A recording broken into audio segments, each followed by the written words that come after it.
So as you can see here, Docker is an open platform for developing, achieving, and running application.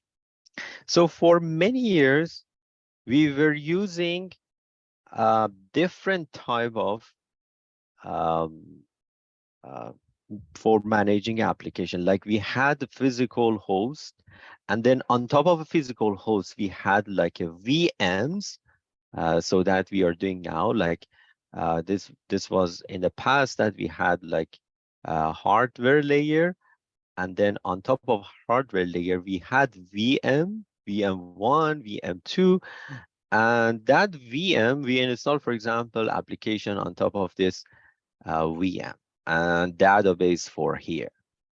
But then they realize that, okay, we are losing a lot of resources because, for example, if this application is so light, then it's using one VM here, and the other one is using another VM.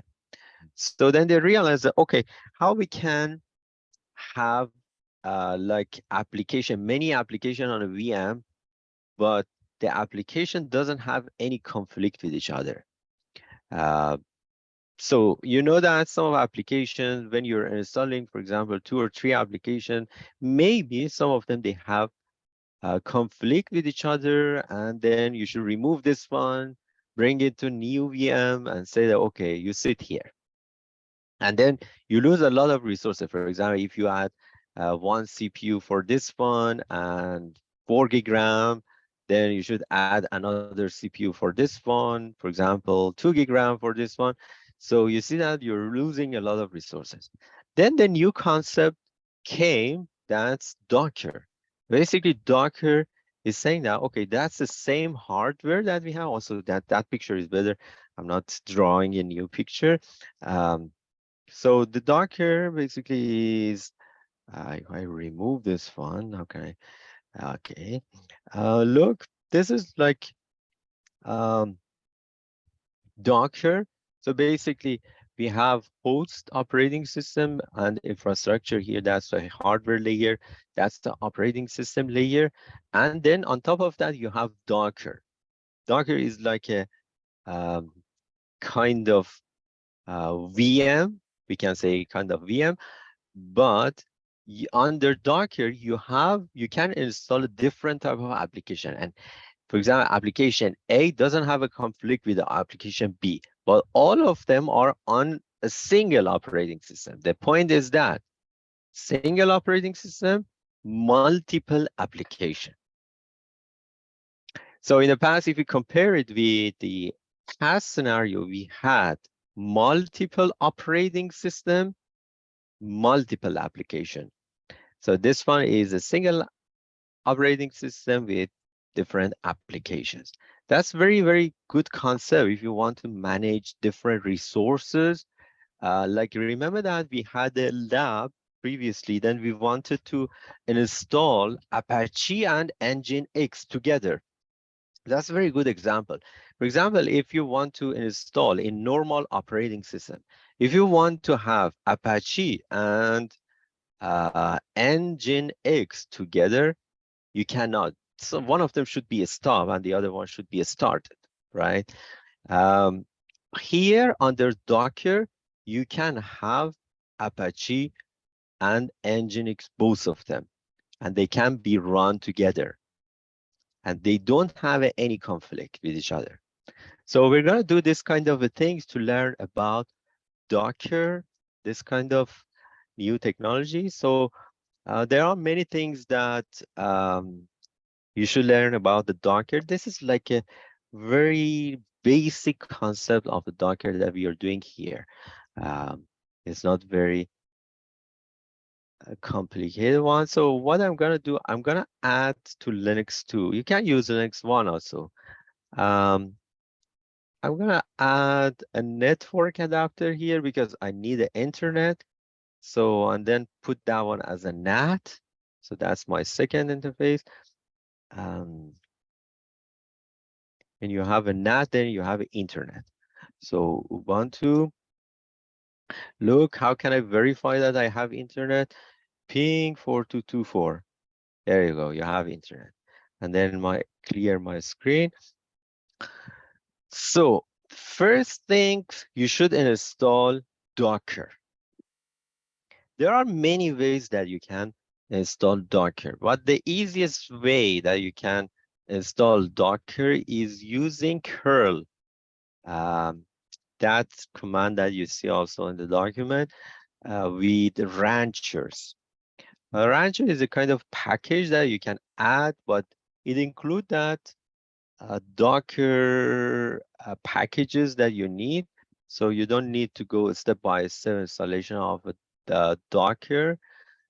So what I'm gonna do, just because I copied this one, so is http release rancher.com, and then so maybe we don't have a curl. Yeah, it's asking for curl. So because this one is not enabled by default, we're gonna install apt-get install curl. There you go. And then you install this package.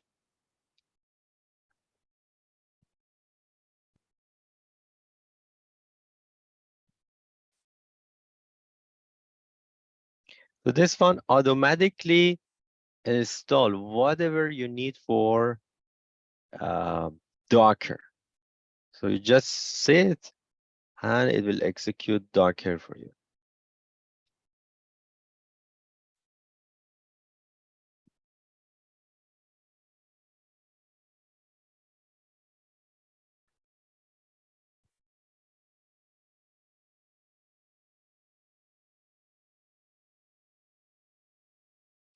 All right.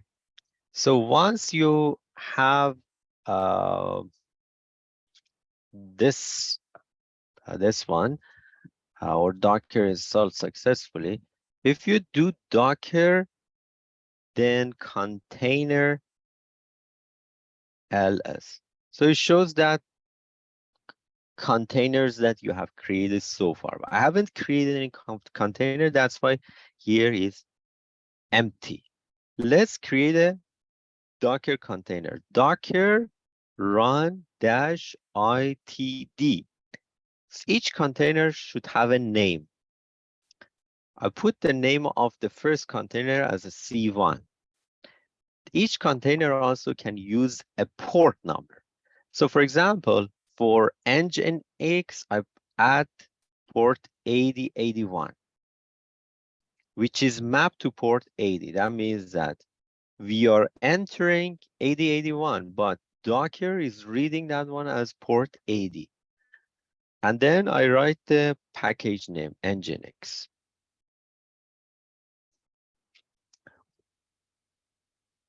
So I try to pull that images. And now if you do this one, look, Docker container ls, look, now it has Nginx and it is enabled on port 8081. So I'm gonna do this one for also another container. We'll call it C2, port number, for example, 8082. And then this one, I want to add it for Apache, HTTPD 2.4. That's the way that we are doing on CentOS. Basically, when you want to install CentOS Apache, we are writing HTTPD. So if you do this command, then you can pull the images again. So now if you do Docker container ls, look, now you have two container. One of them is this Apache, the other one is Nginx. So look, now that's the fun part. If you open the browser and type here, if I browser open here, okay, local host and port 8081.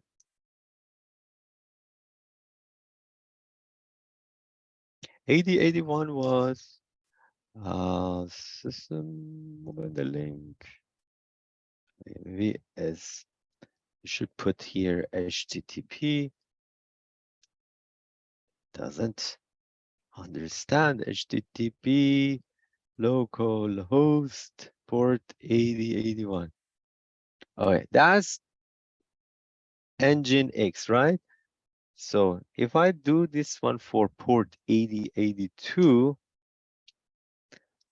that's Apache. You see that Nginx and Apache, both of them, they are working together. And that's fun part, that you're using Docker and container to manage both of them on a single operating system. You see that we have single operating system, 2 containers, and 2 applications. Each container contains 1 application. To see the logs for each container, you can go Docker, for example, logs C1. I want to see C1. That's a log related to container number 1 that I opened through the Firefox. It's saying that this port 8081 is requested, and that's a response. So let's do this one with C2.